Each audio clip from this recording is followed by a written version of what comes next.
Nahum chapter 1, the oracle of Nineveh, the book of the vision of Nahum the Elkoshite.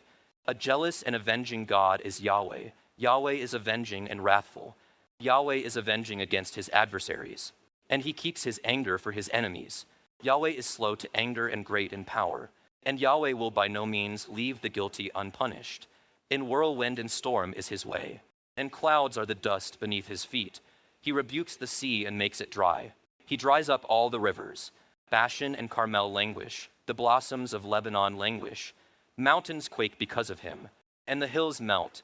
Indeed, the earth is upheaved by his presence, the world and all the inhabitants in it.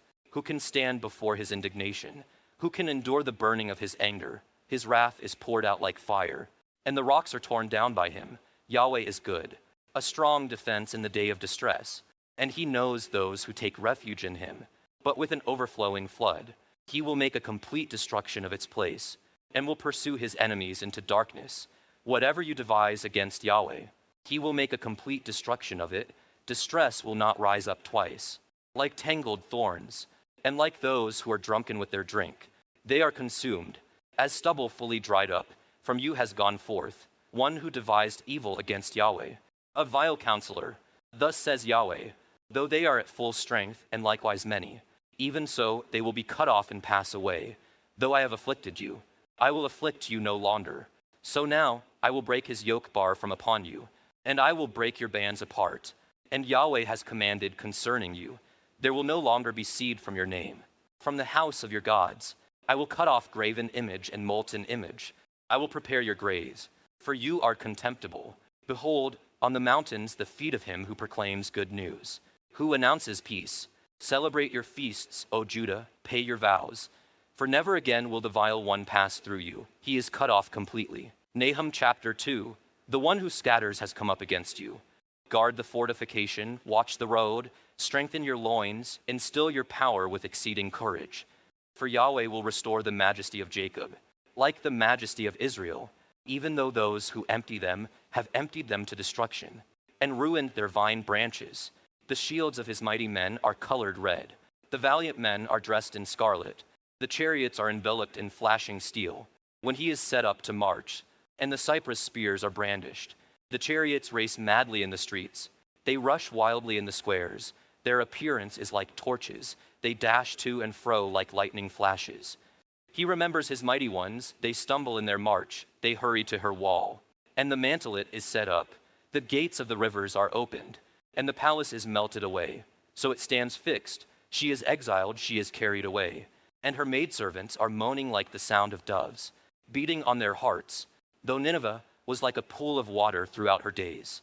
Now they are fleeing, stand, stand, but no one turns back.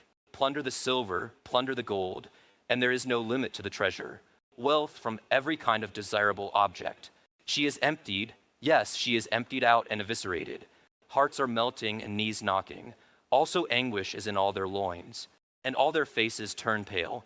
Where is the den of the lions, and the feeding place of the young lions, where the lion, lioness, and lion's cub prowled, with nothing to make them tremble? The lion tore enough for its cubs, and strangled enough for its lionesses, and filled its lairs with torn-up prey, and its dens with torn-up flesh. Behold, I am against you, declares Yahweh of hosts, and I will burn up her chariots in smoke, and a sword will devour your young lions.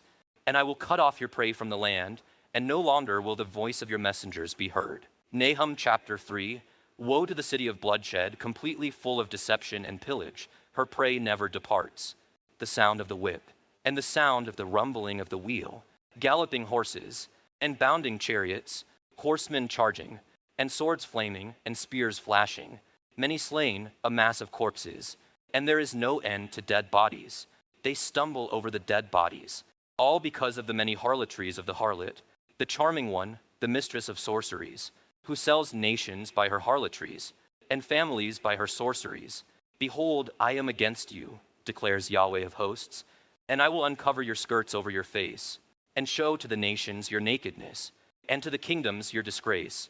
I will throw detestable filth on you, and display you as a wicked fool, and set you up as a spectacle. And it will be that all who see you will flee from you and say, Nineveh is devastated. Who will console her? Where will I seek comforters for you? Are you better than No Ammon, which sits along the waters of the Nile, with waters surrounding her, whose rampart was the sea, whose wall consisted of the sea? Ethiopia was her might, and Egypt too without end. Put and Lubim were among her helpers, yet she became an exile, she went into captivity, also her infants were dashed to pieces. At the head of every street, they cast lots for her honorable men, and all her great men were bound with fetters. You too will become drunk, you will be hidden. You too will search for a strong defense from the enemy. All your fortifications are fig trees with ripe fruit. When shaken, they fall into the eater's mouth. Behold, your people are women in your midst. The gates of your land are opened wide to your enemies. Fire consumes your gate bars. Draw for yourself water for the siege. Strengthen your fortifications. Go into the clay and tread the mortar. Take hold of the brick mold. There fire will consume you, the sword will cut you down, it will consume you as the locust does. Multiply yourself like the creeping locust. Multiply yourself like the swarming locust. You have increased your traders more than the stars of heaven. The creeping locust strips and flies away. Your guardsmen are like the swarming locust. Your marshals are like a locust swarm, encamping in the stone walls on a cold day. The sun rises and they flee, and the place where they are is not known. Your shepherds are sleeping, O king of Assyria. Your mighty ones are lying down. Your people are scattered on the mountains, and there is no one to regather them. There is no relief for your breakdown. Your wound is incurable. All who hear the report about you will clap their hands over you. For on whom has not your evil passed continually?